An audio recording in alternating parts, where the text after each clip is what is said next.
ACN news में आपका स्वागत है। मैं हूं गणेश अग्रवाल और आप देख रहे हैं दमोह जिले की खबरें। भारतीय जनता पार्टी के 46 वर्षों की ध्येय यात्रा का आयोजन दमोह जिला भाजपा कार्यालय में किया गया, जहां पर इस ध्येय यात्रा का शुभारंभ दमोह के सांसद, पूर्व अध्यक्ष, पूर्व जिलाध्यक्ष, वर्तमान अध्यक्ष सहित कार्यकर्ताओं के द्वारा किया गया।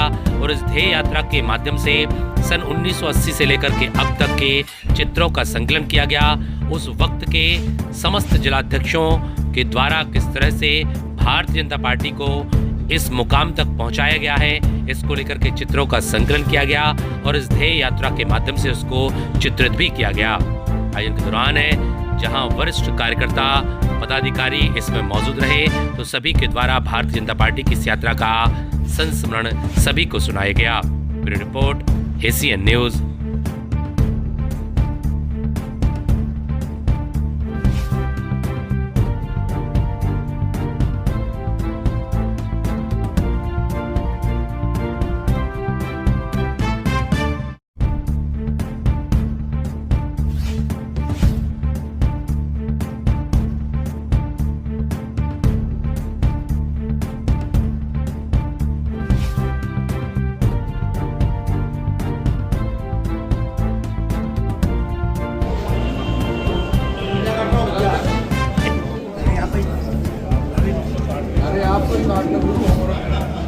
बोले भारत माता की जय। भारतीय जनता पार्टी जिंदाबाद जिंदाबाद जिंदाबाद। भारतीय जनता पार्टी जिंदाबाद जिंदाबाद जिंदाबाद।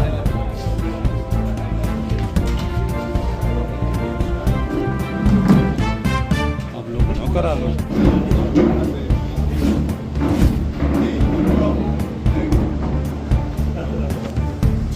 हमारे आज के कार्यक्रम के मुताबिक लोकसभा के लोकप्रिय युवा सांसद आदरणीय राहुल भैया हमारे उपस्थित हैं। एक बार जोरदार तालियां बजा के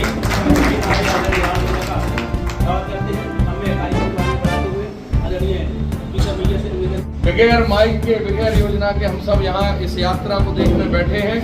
हम सब के बीच में उपस्थित हमारे लोकसभा के यशस्वी सांसद भैया राहुल सिंह जी, प्रदेश के द्वारा प्रस्तावित था 6 तारीख और 7 तारीख में है यात्रा का प्रदर्शनी लगनी थी। क्योंकि हमारे यहाँ विविध जो आयोजन होते हैं, सांस्कृतिक और धार्मिक आयोजन, उसकी वजह से सब लोग ने तय किया कि आज के दिन इसका प्रदर्शनी का हम लोग आयोजन करेंगे और 17 तारीख तक इसको बराबर चलाएंगे। जैसा कि अभी हमारे पूर्व दोनों जिलाध्यक्षों ने बहुत अच्छे से विषय लिया, विद्यासागर पांडे जी ने जो एक बात रखी, शायद आप लोगों ने ध्यान से सुना नहीं। मैं फिर से उसी बात को दोहराता हूँ कि देश आजाद जरूर 1947 में हो गया था, लेकिन सांस्कृतिक राष्ट्रवाद के रूप में इस देश को स्थापित करने में बहुत सारी जिन्होंने अपने प्राण न्यौछावर कर दिए थे, उसकी पूर्ति आज हो रही है 2024 तक आते आते। चाहे राम मंदिर का मुद्दा हो, चाहे हमारे सांस्कृतिक जो केंद्र है उनका पुनरुत्थान का मुद्दा हो, चाहे बनारस का हो, अपना नाम बदलने का मुद्दा हो, प्रयागराज, विद्यासागर जी पांडे उन्हीं बातों को रख रहे थे। आज ये यात्रा की जो तस्वीरें लगी हुई हैं, इसमें हमारे जिला के वरिष्ठ कार्यकर्ताओं ने भी अपना समय, जीवन, जब वो युवावस्था में होते थे, कांग्रेस की नीतियों के खिलाफ में सड़कों पर उतरकर संघर्ष करते थे, उस यात्रा का थोड़ा छोटा सा चित्रण यहाँ पे करने का प्रयास किया। चाहे वो परिवार की हो, चाहे वो राजनीतिक हो, चाहे सामाजिक हो, तो निश्चित ही हमें एक रास्ता तय करना पड़ता है, एक सफर तय करना पड़ता है, एक लक्ष्य तय करना पड़ता है। और जब हम उस लक्ष्य को प्राप्त करते हैं, तो जो उस लक्ष्य को प्राप्त करते हैं, जो लोग, वही उसके मुख्य किरदार या मुख्य हीरो जिनको हम बोलते वो नहीं होते हैं। क्योंकि सफर की जो शुरुआत करता है वो नींव के पत्थर होते हैं और उनकी मेहनत, उनके प्रयासों से इतनी मजबूती से उन्हें काम किया रहता है कि आने वाले 10 साल, 20 साल और 50 साल बाद हम सफलता को छूते हैं। तो इस अवसर पर मैं सभी से आग्रह करूँगा कि हमारे भारतीय जनता पार्टी के वो कार्यकर्ता, जब भारतीय जनता पार्टी शून्य पे थी और उस समय उनने कांग्रेस के लोगों से कैसे संघर्ष किया होगा, वीसा बंदी, इमरजेंसी के समय में जब लोगों को बुलाने पर भी लोग नहीं आते थे और और जब हम आज एक छोटा सा आग्रह करते हैं बिना मैसेज डाले और 150 लोग इकट्ठे हो जाते हैं, ये तो बहुत आसान समय है। और उस समय जब फोन करने के बाद, बुलाने के बाद भी अगर 10 लोग इकट्ठे हो गए तो कांग्रेस के भय के कारण वो वापस भाग जाते थे। तो ऐसे मूल कार्यकर्ताओं के लिए एक बार जोरदार ताली बजाते। यात्रा 2 सांसदों से 303 पे पहुंच गई और निरंतर राम मंदिर, सीएए, धारा 370 जैसे जब सदन में पिछले कार्यकाल में जब निर्णय हुए तो हम टीवी पे देख के बड़े प्रसन्न हो जाते थे। और सौभाग्य की बात है, पार्टी का इसने आशीर्वाद मिला कार्यकर्ताओं कि सबके मार्गदर्शन में लोकसभा का टिकट मिला और तकरीबन 8 से 9 महीने का कार्यकाल हो गया। और जब आप विधायक बनते हो, सांसद बनते हो और जीवन में अलग अलग दायित्व मिलते हैं, तो उन 5 वर्षों में आपको कभी ना कभी इस बात का बोध होता है कि मुझे किस कार्य के लिए जनता ने भेजा है। और आज से 1 हफ्ते पहले जब लोकसभा चल रही थी और माननीय किरण रिजिजू जी ने 12 बजे जब वक्फ का बिल पेश किया और 8 घंटे जब उसमें बहस हुई और 12 बजे से 8 बजे और 8 बजे जब माननीय लोकसभा अध्यक्ष जी ने उस विधेयक को, बिल को जब टेबल पर रखा और उन्होंने बोला कि इसमें क्या करना, तो विपक्ष की तरफ से आवाज आई कि इसमें हम विभाजन चाहते, मत विभाजन चाहते, डिवीजन चाहते। तो जब ये तय हुआ कि डिवीजन होगा, मतलब इस बिल पे वोट डलेगा, तो फिर उन्होंने जब लोकसभा अध्यक्ष जी ने बोला कि जब बस की आवाज आएगी, बीप बजेगी, तो आपको बटन दबाना है।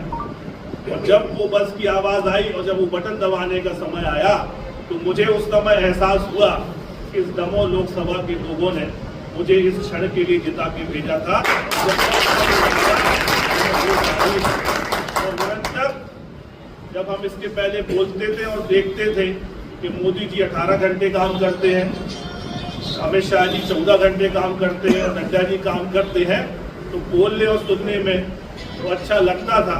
पर जब हमने देखा कि 12 बजे लोकसभा में बिल पेश हुआ और वो लोकसभा सुबह 3 बजे तक चली, वोट विभाजन के बाद, पक्ष में मतदान होने के बाद 3 बजे लोकसभा खत्म हुई और सुबह फिर 12 बजे माननीय अमित शाह जी राज्यसभा में रहे और 12 बजे बिल पेश हुआ और सुबह 4 बजे राज्यसभा चली और तीसरे दिन माननीय राष्ट्रपति के पास वक्त बिल गया और वो नोटिफिकेशन जारी होकर वो बिल बन गया।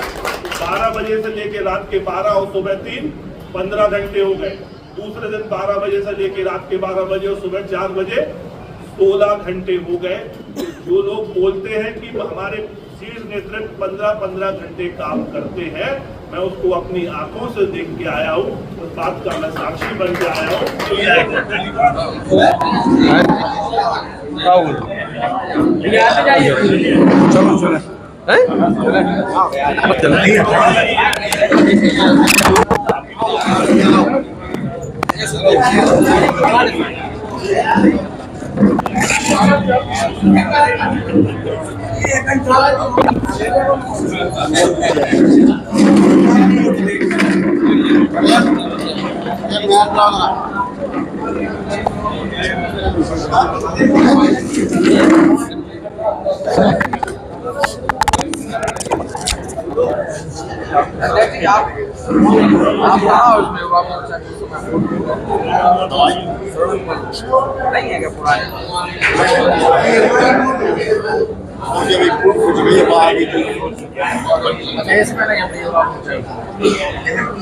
अब अगले दिन अलग होगा।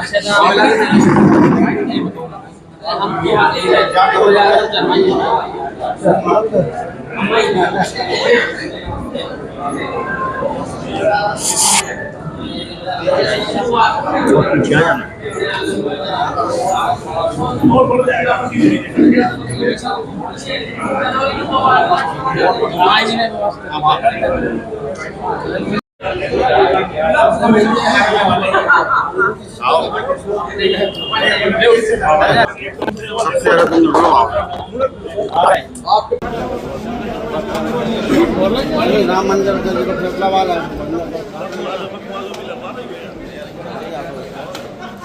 भारतीय जनता पार्टी का गठन 1980 में हुआ। उसके प्रथम राष्ट्रीय अध्यक्ष श्रद्धेय अटल बिहारी वाजपेयी जी हुए और वर्तमान में जेपी नड्डा जी के नेतृत्व में जब आज पूरा विश्व में सबसे बड़ी पार्टी के रूप में भारतीय जनता पार्टी काम कर रही है।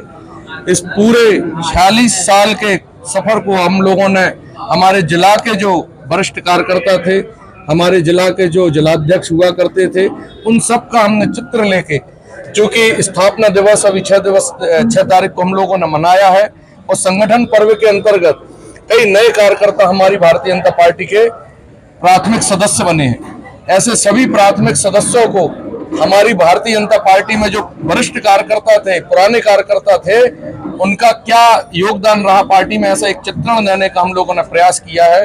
जो हमारे पास पुराने चित्र हुआ करते थे संघर्ष काल के, चाहे आंदोलन से लेके हो चाहे कोई हो, सन 1980 में जब निम्मा कक्का से लेके जयंत मलैया जी जब जिलाध्यक्ष हुए और वर्तमान में प्रीतम सिंह जी जो निवर्तमान जिलाध्यक्ष हुए, उन तक के कार्यकाल के हम लोगों ने सब चित्रों का एकत्रीकरण किया है और पूरा हम लोगों ने उस चित्रण को यहाँ रखा हुआ है ताकि उसका अध्ययन भी हमारे नए कार्यकर्ता युवा पीढ़ी करे और उससे प्रेरणा लेके भविष्य की रणनीति के साथ में भारतीय जनता पार्टी का काम करेगा। एक योजना आप तैयार कर रहे हैं कि जो पुराने हमारे जिलाध्यक्ष हैं, पुराने कार्यकर्ता हैं, उनके संवाद करने की, उनका सम्मान करने की क्या योजना? उसके लिए हम लोगों ने अभी जब इस काम को करते करते एक अनुभव आया कि जब हम लोग चित्र लेने जाते थे तो उनके वृत्तांत होते थे। इस वृत्तांत का संकलन हम लोग करें ताकि ये देश भी रहेगा और ये मातृभूमि भी रहेगी और संघर्ष भी रहेगा।